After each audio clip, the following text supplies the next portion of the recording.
बारिश का मौसम था। रामपुर गांव में मोहन का एक गरीब परिवार था। मोहन एक बहुत ही गरीब आदमी था। उसका एक गांव में छोटा सा घर था जो सब्जियां बेचकर अपना घर चलाता था। उसकी एक पत्नी और 5 साल की एक बेटी थी। आज मैं अपनी बिटिया के लिए एक गुड़िया लेकर आया हूँ। बताओ कैसी लगी गुड़िया, मेरी गुड़िया रानी? पापा, ये गुड़िया तो बहुत सुंदर है। हाँ मेरी बिटिया, तू किसी गुड़िया से कम थोड़ी ही है, इसीलिए तो मैं तेरे लिए गुड़िया लेकर आया हूँ।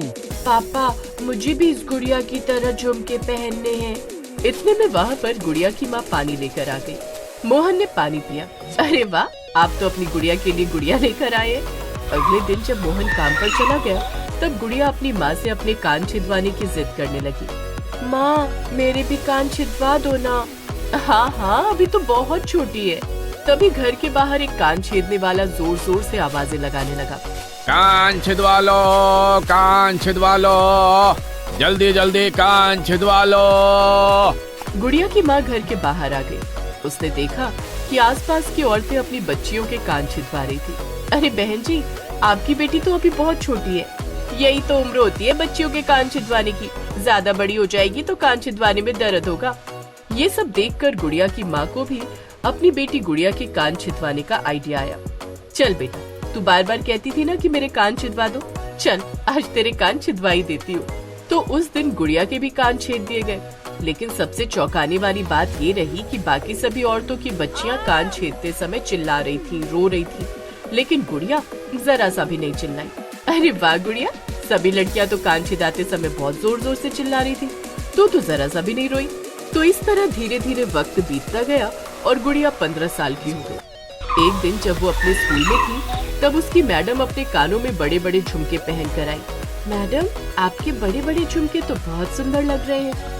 थैंक यू गुड़िया, जब भगवान ने हमें कान दिए हैं तो क्यों ना बड़े बड़े झुमके पहने जाए। बड़े बड़े झुमकों की तो बात ही अलग है। हाँ मैडम, ये आपने बिल्कुल सही कही। बड़े बड़े झुमके पहनने का तो मेरा भी बहुत मन करता है, लेकिन मेरी माँ कहती है कि तू अभी बहुत छोटी है। गुड़िया, तुम्हारी माँ बिल्कुल सही कहती है। जब बड़ी हो जाना तब तुम भी बड़े बड़े झुमके पहनना। खैर, छुट्टी होने के बाद गुड़िया अपने घर वापस आ गई। घर आते ही उसने अपनी माँ से कहा, माँ, मुझे भी सोने के बड़े बड़े झुमके पहनने हैं। मेरी मैडम आज बड़े बड़े सोने के झुमके पहन कर आई थी, कमाल की लग रही थी। गुड़िया, अभी तो बहुत छोटी है। जब तेरी शादी हो जाएगी ना तब अपनी ससुराल में बड़े बड़े झुमके पहनना। खैर, गुड़िया को लग गया कि पैसे ना होने की वजह से उसकी माँ ने सोने के झुमके लेने से मना कर दिया। एक रोज वो अपनी सहेलियों के साथ आम के बगीचे में खेल रही थी। बरसात का मौसम चल रहा था। बगीचे में आम पक चुके थे और पीले पीले आम पेड़ों पर लटक रहे थे, जिसे देखकर गुड़िया को बहुत अच्छा लगा। गुड़िया, जल्दी से घर चलो, बारिश होने वाली है। तुम लोग जाओ, मुझे बरसात में नहाना है। गुड़िया की सभी सहेलियां वहाँ से चली गईं, लेकिन गुड़िया बगीचे में रुकी रही। वो लगातार आम के पेड़ों को ही देखती रही, जिसमें सुंदर सुंदर पीले आम लटक रहे थे। क्या बात है, इन पेड़ों में पीले पीले आम ऐसे लटक रहे हैं जैसे सोने के झुमके हो। ऐसा लग रहा है जैसे इन पेड़ों ने सोने के झुमके पहन रखे। तो क्यों ना मैं भी इन्हें पहन लूं। इतने में गुड़िया ने पत्थर उठाया और उन पेड़ों पर पत्थर मारकर 2 बड़े बड़े आम गिरा लिए। उसने 2 बड़े बड़े आम लिए और अपने दोनों कानों में पहन लिए। क्या बात है, ये कुदरती झुमके तो बहुत गजब के लग रहे हैं। माँ को जाकर दिखाती हूँ। गुड़िया खुशी खुशी अपने घर बरसात के मौसम में चली गई। वो पूरी तरीके से भीग चुकी थी। गुड़िया, ये सब क्या है? इतने बड़े बड़े आम तूने अपने कानों में पहन रखे, तुझे दर्द नहीं हो रहा है क्या? नहीं माँ, मुझे तो बिल्कुल भी दर्द नहीं हो रहा। मैं जाकर शीशे में देखती हूँ। गुड़िया ने भागकर शीशे में देखा तो वो बहुत अच्छी लग रही थी। खैर, इस तरह गुड़िया कभी भारी भारी पत्थर अपने कानों में लटका लेती तो कभी बड़े बड़े फल अपने कानों में लटका लेती, जिससे उसके कान बहुत मजबूत हो चुके थे। वो अपने माँ बाप से सोने के झुमके लेने की जिद भी नहीं करती थी, क्योंकि उसे पता था कि इतना पैसा है नहीं उसके माँ बाप के पास। समय बीतता रहा और गुड़िया पूरी तरीके से जवान हो गई। लड़के वाले उसे देखने आए। उस वक्त भी उसने पत्थर को काट कर बहुत बड़े बड़े झुमके पहन रखे थे। आपकी बेटी तो बहुत संस्कारी और बहुत खूबसूरत भी है, लेकिन इतने बड़े बड़े पत्थर के झुमके इसने क्यों पहन रखे हैं? अरे बहन जी, गुड़िया को बचपन से ही झुमके पहनने का बहुत शौक है। 5 साल की उम्र में ही इसने जबरदस्ती अपने कान छिदवा लिए थे। हम इसके लिए सोने के झुमके नहीं ले पाए तो ये किसी भी चीज के झुमके बनाकर पहन लेती है। तो इस तरह से उन लोगों को गुड़िया पसंद आ गई। कुछ महीनों बाद साहिल और गुड़िया की शादी हो गई। उनका परिवार भी गरीब ही था। अरे गुड़िया बहू, जितना भी हमसे हो सका उतने जेवर हमने तेरे लिए बनवा दिए। जो हमने तुझे झुमके दिए ना, वो पहना करना। इतने बड़े बड़े पत्थर मत पहनना। माँ जी, आपने जो गहने दिए हैं वो भी मुझे पसंद है, पर वो कीमती है, कहीं धोखे से गिर गए तो। क्या बात है बहू, तू तो हमारे गहनों की कितनी फिक्र करती है। आजकल की बहुएं तो हमेशा अपने ससुराल के दिए हुए गहने ही पहने रहती हैं। उन्हें बिल्कुल भी परवाह नहीं रहती। रात में साहिल अपनी पत्नी गुड़िया से कुछ बातचीत कर रहा था। अरे गुड़िया, तुम इतने बड़े बड़े पत्थर क्यों पहनती रहती हो? कोई देखेगा तो क्या कहेगा? पहली बात तो ये है कि आप लोगों ने जो मुझे झुमके दिए हैं वो बहुत छोटे छोटे हैं। मुझे बचपन से ही बड़े बड़े झुमके पहनना पसंद है, और मैं आपसे झुमके मंगाने की जिद तो कर नहीं रही हूँ। मुझे जो पसंद है पहनने दीजिए। साहिल किसी दुकान पर नौकरी करता था। उसका मालिक उससे दुकान पर काम कम करवाता था, अपने घर का काम ज्यादा करवाता था। लेकिन ये बात वो अपने परिवार में नहीं बताता था, क्योंकि काम तो वो छोड़ नहीं सकता था, घर भी चलाना था। एक दिन वो किसी लोन वाली कंपनी में गया। मैनेजर साहब, मुझे सिर्फ 2 लाख का लोन चाहिए। मैं 5 साल से कोशिश कर रहा हूँ, पर किसी कंपनी ने मुझे लोन नहीं दिया। बस आपसे उम्मीदें हैं। देखिए, मैंने आपके बैंक के पेपर चेक किए हैं। मैं आपको इतना बड़ा लोन नहीं दे सकता। आप अपने घर के कागज लगाने को भी तैयार नहीं हैं, तो कैसे होगा? हाँ, ज्यादा से ज्यादा मैं तुम्हें 30,000 का लोन दे सकता हूँ। लेना है तो ले लो। साहिल चुपचाप वहाँ से चला आया। रात में वो अपनी पत्नी से बात कर रहा था। साहिल, मैं देख रही हूँ काफी दिनों से आप बहुत परेशान लग रहे हैं। अपनी बीवी को तो बता ही सकते हैं। अरे, तुम मेरी उसमें कोई मदद नहीं कर सकती। मैं अब किसी दूसरी दुकान पर नौकरी नहीं करना चाहता। मैं काफी महीनों से लोन लेने की कोशिश कर रहा हूँ, पर लोन मिल ही नहीं रहा। किसी तरह 2 लाख का इंतजाम हो जाए तो मैं अपनी दुकान खुद की खोल लूँ, और मुझे तो एक्सपीरियंस भी बहुत है, तो दुकान भी चला लूंगा। आप परेशान मत होइए, वक्त हमेशा एक जैसा नहीं रहता। कुछ न कुछ ऊपर वाला जरूर करेगा। अब बारिश का मौसम अंतिम सीमा पर था। हर रोज झमाझम बारिश हो रही थी। तभी गांव में एक तमाशा दिखाने वाला आया। सभी गांव वाले बाहर आ गए। गुड़िया, उसके सास ससुर और साहिल भी बाहर आ गए। सुनो सुनो सुनो गाँव वालों, सुनो, आपके गांव में बारिश महोत्सव शुरू होने वाला है। इसमें इस गांव का कोई भी पार्टिसिपेट कर सकता है और 5 लाख रुपए जीत सकता है।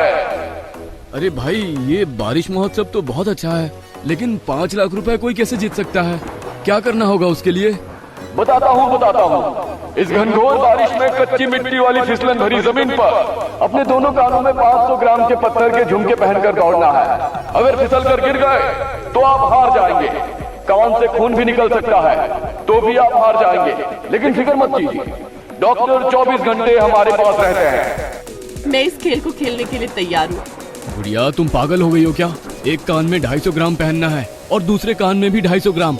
कान में आधा किलो पत्थर लटकाकर तुम फिसलन भरी इस बरसात में कैसे दौड़ लगा पाओगी? साहिल, हम गरीबों की जिंदगी रिस्क पर चलती है। सोचो, अगर मैं जीत गई तो हमें 5 लाख रुपए मिल जाएंगे, जिससे आप अपनी दुकान खोल लेना। गुड़िया के सास ससुर ने उसे मना किया, पर वो नहीं मानी। उस गांव की और भी लड़कियां वो खेल खेलने के लिए तैयार हो गई। भयंकर बरसात में बारिश महोत्सव शुरू हुआ।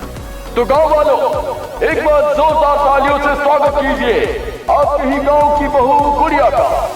इसके अलावा ममता, पूजा, महिमा, आरती, इन सब के लिए भी जोरदार तालियां, क्योंकि इन्होंने इतनी हिम्मत दिखाई। तो चलिए शुरू करते हैं। 3, 2, 1 एंड गो। गुड़िया के साथ साथ सभी लड़कियां दौड़ने लगी। गांव वाले ताली बजाने लगे। कुछ लड़कियां बारिश में पैर फिसलकर गिर गईं।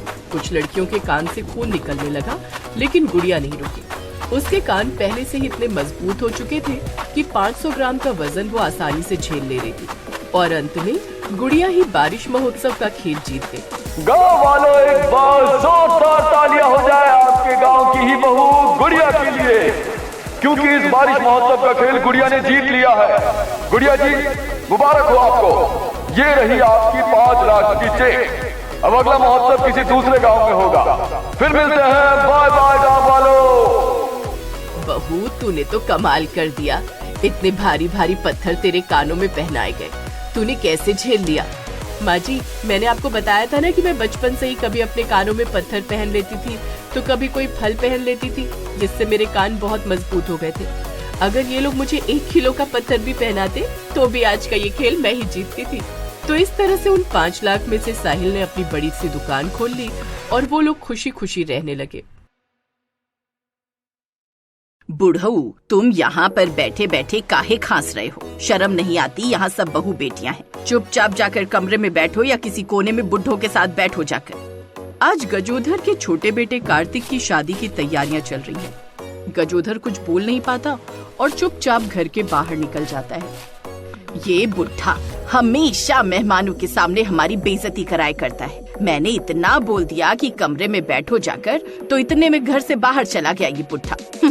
इतने में वहाँ पर बड़ा बेटा विनोद और छोटा बेटा कार्तिक आ जाते हैं। अरे माँ, आप पिताजी को बार बार इस तरह क्यों डांटती रहती हैं? उन्हें कैसा लगता होगा? वो इस घर के मुखिया हैं। सबके सामने इस तरह उन्हें डांटोगी तो उन्हें खुद पर शर्म आने लगेगी। अच्छा, तो तुम लोग भी अपने बाप की साइड लेने लगे हो आजकल। ठीक है, मैं ही एक कोने में जाकर बैठ जाती हूँ, फिर देखती हूँ सारा काम कैसे होता है। विनोद और कार्तिक की माँ माया विनोद के इतना बोलते ही गुस्सा हो जाती है और खुद को कमरे में बंद कर लेती है।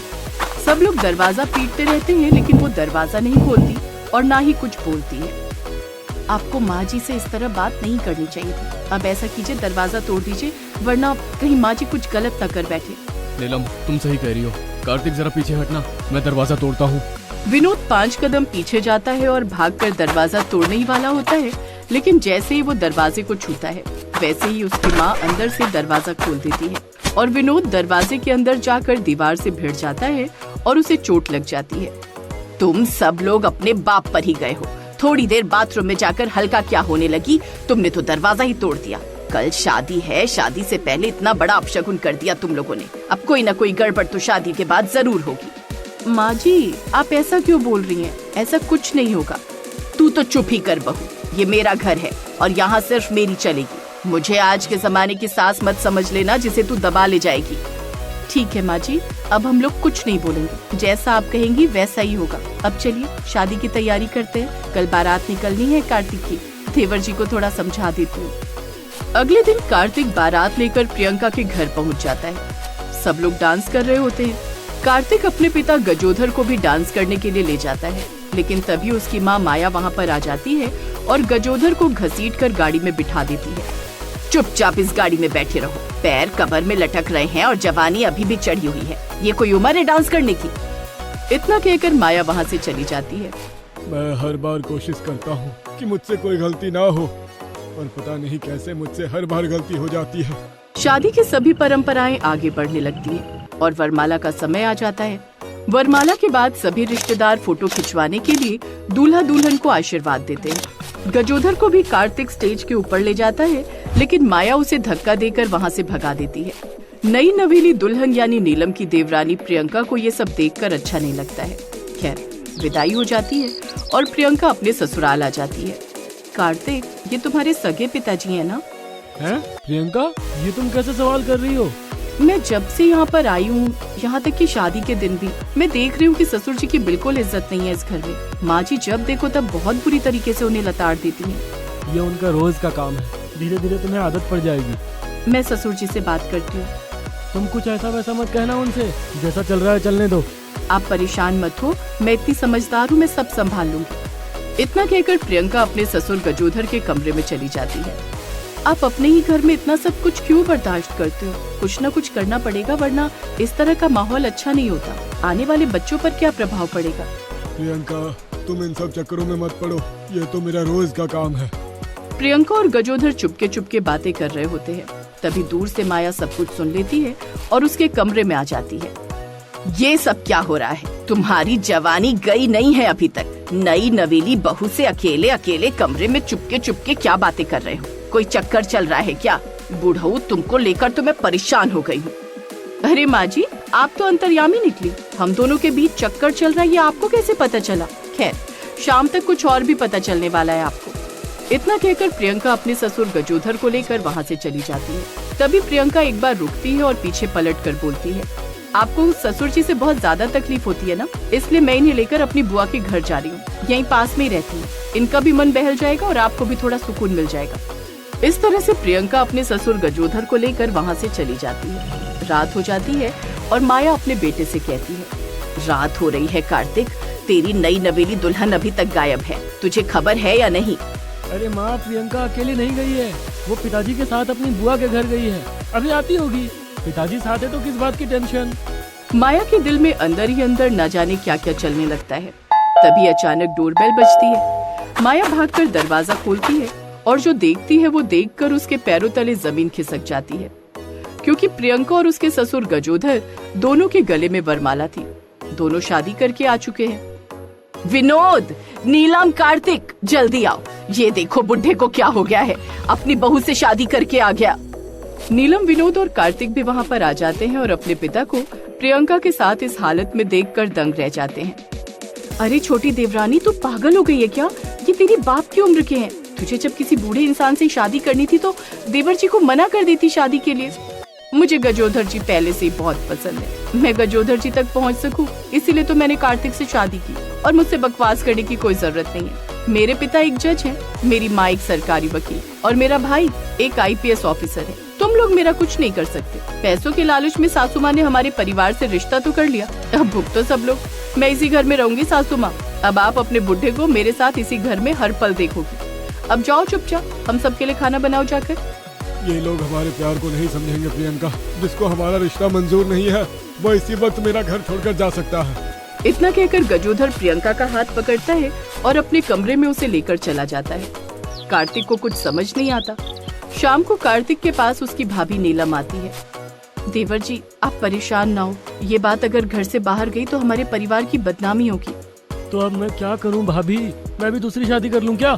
इतने में कार्तिक का फोन बजने लगता है। उसकी सास का फोन है। सासू माँ, आपकी बेटी को आपके परिवार को मैंने बहुत अच्छा समझा था, पर उसने तो मेरे पिताजी से शादी कर ली। मैं भी अब दूसरी शादी कर लूंगा।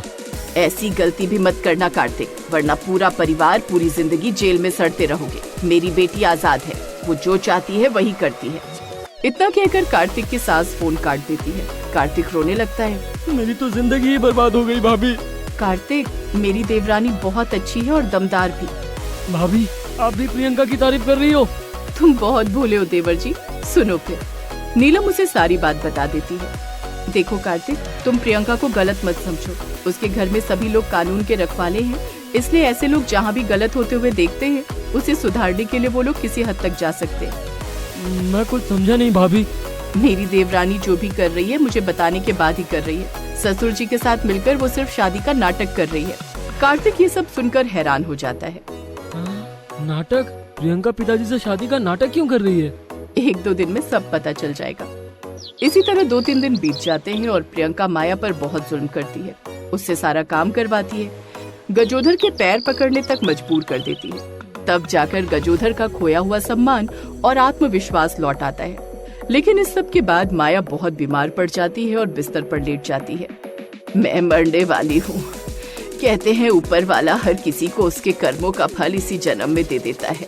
मैंने अपने पति की कभी इज्जत नहीं की, इसलिए आज मुझे अपनी सौतन देखनी पड़ी।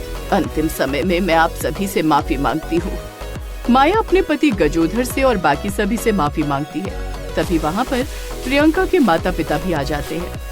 परेशान मत होइए समधन जी, हमने शादी वाले दिन ही समधी जी के प्रति आपका बिहेवियर देख लिया था, इसीलिए प्रियंका ने गजोधर जी के साथ मिलकर शादी का नाटक किया।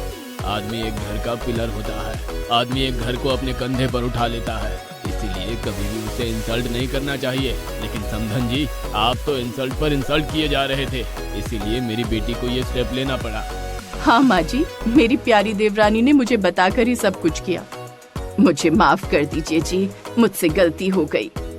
तो इस तरह से माया को अपनी गलतियों का एहसास हो गया और सब कुछ ठीक हो गया। प्रियंका उस घर में छोटी बहू बनकर ही रहने लगी और सभी खुशी खुशी रहने लगे।